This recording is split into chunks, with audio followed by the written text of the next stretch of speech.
April 2023 मध्ये एका हळदीच्या कार्यक्रमात गौतमी पाटीलला नाचवल्याचा व्हिडिओ आला होता आणि त्यावर बरीच चर्चाही झाली। गौतमीसाठी भव्य स्टेज सजवण्यात आला। समोर टाळ्या आणि शिट्ट्या वाजवणारे प्रेक्षक नव्हते तर बावऱ्या नावाचा बैल होता। हे नियोजन केलं होतं राष्ट्रवादी काँग्रेसचे नेते राजेंद्र हगवणे यांच्या मुलाच्या हळदीत। यात राजेंद्र हगवणे यांच्या मोठ्या मुलाचंही असंच भव्य दिव्य लग्न झालं। लग्नात 51 तोळे सोनं हुंडा म्हणून घेतलं। सासूच्या आग्रहाखातर चांदीचे भांडेही घेतले। नवरदेवाला गिफ्ट म्हणून फॉर्च्युनर मिळाली, पण 1.5 वर्षाचा सुनेचा काटा काढला गेला। पैशांची प्रचंड लालसा असलेल्या हगवणे कुटुंबावर मुलीच्या घरच्यांकडून जे आरोप करण्यात आले ते लग्न किती भव्य केलं असलं तरी माणुसकीशिवाय त्याला काहीही अर्थ नाही हे दाखवणार आहेत। सुनेने आधी आत्महत्या केल्याचा बनाव करण्यात आला, पण पोस्टमॉर्टम रिपोर्ट मधून ही हत्याच होती हे सिद्ध झालंय आणि त्यानंतर राजेंद्र हगवणे सध्या मुलासह फरार आहे। पण या लग्नानंतर घडलेली जी स्टोरी आहे ती मन सुन्न करणारी आहे। वैष्णवीच्या पोटात असलेल्या बाळावर संशय घेण्यापासून ते बेडरूम मध्ये तिचा गळा आवळून हत्या करण्यापर्यंत काय घडलं त्याची A to Z स्टोरी मी तुम्हाला या व्हिडिओत सांगणार आहे। नमस्कार, मी विशाल, तुम्ही पाहताय story.com। पुण्यातल्या मुळशी तालुक्यातल्या राजेंद्र हगवणे यांची 23 वर्षीय सून वैष्णवीचा 16 मे रोजी तिच्या बेडरूम मध्ये मृतदेह सापडला। वैष्णवीने आत्महत्या केल्याचं भासवलं गेलं, पण मुलीच्या आई वडिलांना सगळी स्टोरी माहित होती, कारण यापूर्वीही एकदा वैष्णवीने विष पिऊन आत्महत्येचा प्रयत्न केला होता। ऑगस्ट 2023 मध्ये आपण गरोदर असल्याची माहिती वैष्णवीने नवऱ्याला दिली आणि यानंतर तिला अपेक्षितही नव्हता असा धक्का बसला। हे मूल माझं असूच शकत नाही असा आरोप नवऱ्याने केला आणि घरातून निघून जाण्याची मागणी केली। वैष्णवीचा नवरा शशांक आणि तिच्या सासरच्या लोकांनी यावेळी फक्त 21 वर्षांची असलेल्या वैष्णवीला अमानुष मारहाण केली आणि ती माहेरी निघून गेली। घरच्यांकडून आपला पैशांसाठी मानसिक छळ होतोय हे वैष्णवीला समजत होतं। आधीच आई वडिलांनी लग्नात जे दिलं होतं ते भरपूर होतं। आई वडिलांनी वैष्णवीच्या लग्नात 51 तोळे सोनं दिलं, मुलाला एक फॉर्च्युनर गिफ्ट दिली आणि पुण्यातल्या सनीज वर्ल्ड मध्ये हा भव्य दिव्य लग्न सोहळा झाला। लग्नानंतर काही दिवसांनी वैष्णवीच्या सासूने मागणी केल्यामुळे चांदीचे भांडेही वैष्णवीच्या आई वडिलांनी घरपोच केले। खरं तर आपण गरोदर असल्याची पहिली बातमी समजणं हे मुलीसाठी प्रचंड आनंदाचा क्षण असतो आणि ते नवऱ्याला पहिल्यांदा शेअर केला जातो। पण या आनंदाच्या बातमीनंतर वैष्णवीला महिन्याभरातच आत्महत्येचा प्रयत्न करावा लागला। 27 नोव्हेंबर 2023 मध्ये वैष्णवीने विष पाहिल्यानंतर 4 दिवस तिच्यावर उपचार झाले आणि ती नीटही झाली। पण या 4 दिवसांच्या काळात वैष्णवीच्या घरचं तिला भेटायला सोडा, पण साधी विचारपूस करायलाही कुणी आलं नाही। वैष्णवीच्या आई वडिलांनी मुलीवर उपचार केले आणि जावयाची समजूत घालून तिला परत सासरी पाठवून दिलं।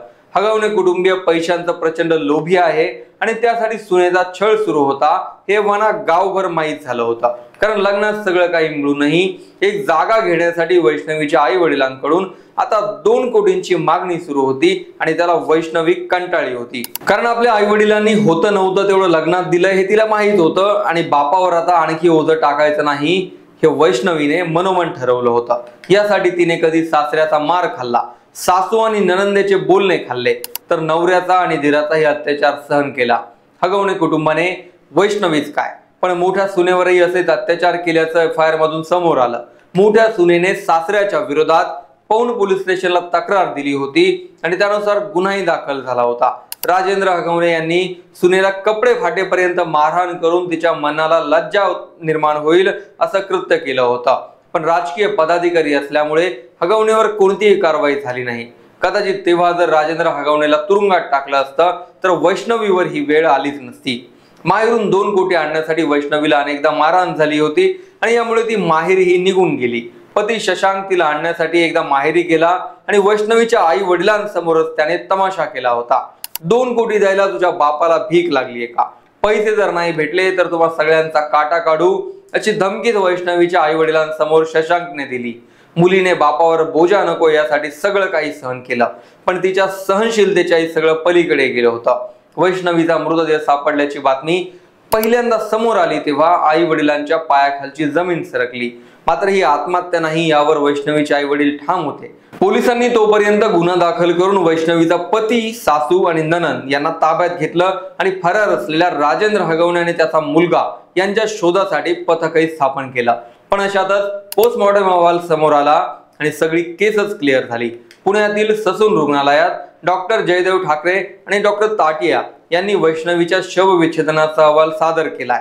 डॉक्टरांच्या म्हणण्यानुसार गळा आवळल्यामुळे तिचा खून झालाय आणि तिच्या शरीरावर अनेक ठिकाणी मारहाणीच्या खुणाही आढळल्यात। आधी मारहाण झाली, नंतर गळा आवळला गेला आणि मग वैष्णवीचा मृत्यू झाला असं डॉक्टरांचं म्हणणं आहे। या मारहाणीमुळे तिच्या शरीरातलं रक्तही साकळलं गेलं होतं। खरं तर वैष्णवीची ही आत्महत्या नसून हत्या आहे हे तिचे आई वडील आधीपासून सांगतायत आणि त्यानुसारच तपास करण्याची मागणी करतायत। पण शवविच्छेदन अहवालामुळे केस आता घरगुती हिंसाचाराची न राहता हत्येची होईल हे स्पष्ट होत आहे। राजेंद्र हगवणे हा एकटाच नाही तर त्याचं पूर्ण कुटुंब पैशांचं लोभी आहे आणि दोन्ही सुनांना पैशांसाठी मानसिक त्रास दिला गेला याचा उल्लेख FIR मध्ये केला गेलाय। FIR मधून ज्या गोष्टी समोर येत आहेत त्या राजेंद्र हगवणेचा समाजसेवक राजकारणी या प्रतिमेचा बुरखा फाडणारे आहेत। सत्ताधारी पक्षासोबत जाऊन स्थानिक पातळीवर स्वतःचा प्रभाव तयार करण्याच्या प्रयत्नात असलेल्या हगवणेने घरात मात्र एका 23 वर्षीय मुलीचा बळी घेतला। हा तोच हगवणे आहे जो 2 वर्षांपूर्वी गौतमी पाटीलला बैलासमोर नाचवल्यामुळे चर्चेत आला होता। राजेंद्र हगवणेचा बावऱ्या हा बैलगाडा शर्यतीतला बैल आहे आणि त्याच्या समोर मुलाच्या हळदीत गौतमी पाटीलचा कार्यक्रम घेण्यात आला होता। प्रसिद्धीसाठी बाहेर पैसे उडवणारा हगवणे पैसे कमवण्यासाठी कोणते मार्ग वापरतोय ते सगळ्या तालुक्याच्या समोर आलंच। पण आता गरज आहे ती वैष्णवीला न्याय देण्याची। व्हिडिओ आवडला असेल तर पुढे शेअर करा, चॅनल सबस्क्राइब करायला विसरू नका।